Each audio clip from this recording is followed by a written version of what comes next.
సలహాలు మరింత తీసుకుంటారా? ఈ ప్రాజెక్టు కట్టడంలో జరిగినటువంటి అవినీతి పైన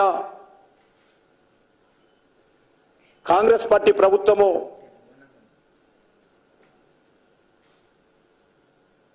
ఎందుకు ఊచలు లెక్క పెడతా ఉంది? పదే పదే ప్రతిపక్షంలో ఉన్నప్పుడు ముఖ్యమంత్రి గారు కాళేశ్వరం ప్రాజెక్టు పైన మేము మాట్లాడినప్పుడు కేంద్ర ప్రభుత్వం ఏం చేస్తుంది, మోడీ గారు ఏం చేస్తున్నారు, కిషన్ రెడ్డి ఏం చేస్తున్నాడు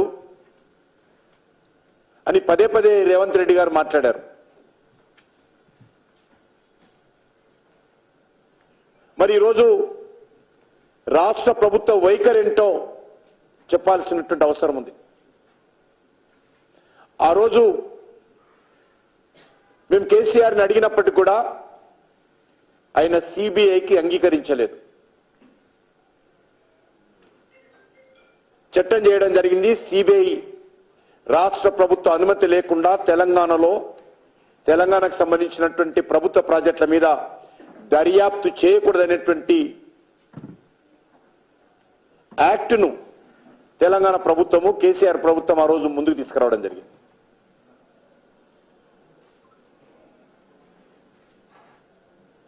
మరి ఈరోజు కాంగ్రెస్ పార్టీ ప్రభుత్వం నేను అడుగుతా ఉన్నాను, నిజంగా కాళేశ్వరం పైన ప్రాజెక్టులో జరిగినటువంటి అవినీతి పైన దర్యాప్తు జరగాలని కోరుకుంటున్నారా లేదా?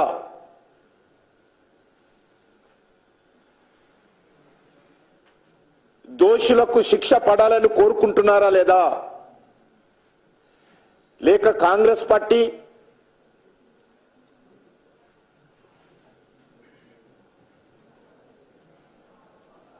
గత అనేక సంవత్సరాలుగా అవినీతితో కలిసి కాపురం చేశారు.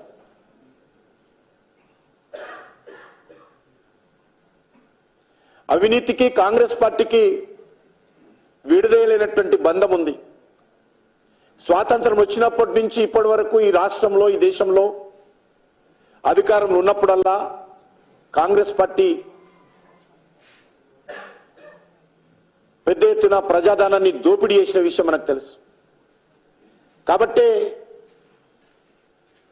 బీఆర్ఎస్ ప్రభుత్వ హయాంలో జరిగినటువంటి అవినీతి పట్ల కాంగ్రెస్ పార్టీకి సానుభూతి ఉన్నట్లు కనిపిస్తుంది.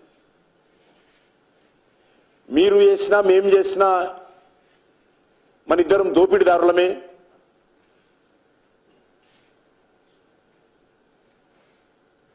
మీ డిఎన్ఏ మా డిఎన్ఏ ఒకటే, మీ పార్టీ మా పార్టీ బొమ్మ బోర్సు ప్రాంతీయ పార్టీలే, కేసీఆర్ వెళ్ళింది మా పార్టీ నుంచే, కేసీఆర్ రాజకీయ జీవితం మా పార్టీ ద్వారానే ప్రారంభించారు,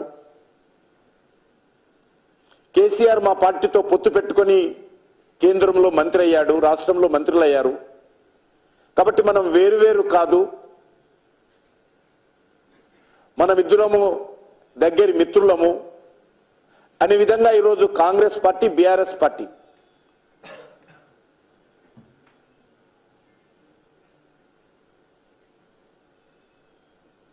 ఒక తోలుబొమ్మలాటాలు ఆడుతా ఉన్నారు.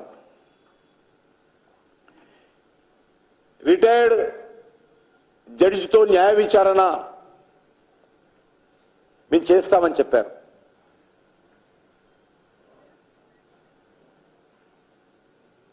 మరి ప్రతిపక్షంలో ఉన్నప్పుడు సిబిఐ ఎందుకు విచారణ చేయించడం లేదని ప్రధానమంత్రి గారిని కాంగ్రెస్ పార్టీ నాయకులు ప్రశ్నించారు కదా.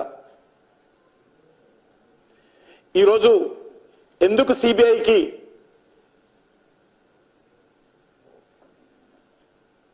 దర్యాప్తుకు అంగీకరిస్తూ కేంద్ర ప్రభుత్వానికి ఉత్తరం రాయడం లేదో ముఖ్యమంత్రి గారు చెప్పాల్సినటువంటి అవసరం ఉంది.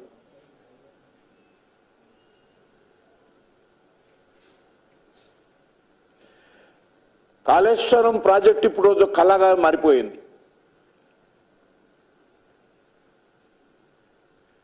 మరి మంత్రులు వెళ్ళారు, పవర్ పాయింట్ ప్రజెంటేషన్స్ తీసుకున్నారు. కానీ ప్రాజెక్టు భవిష్యత్తు పట్ల ఇంకా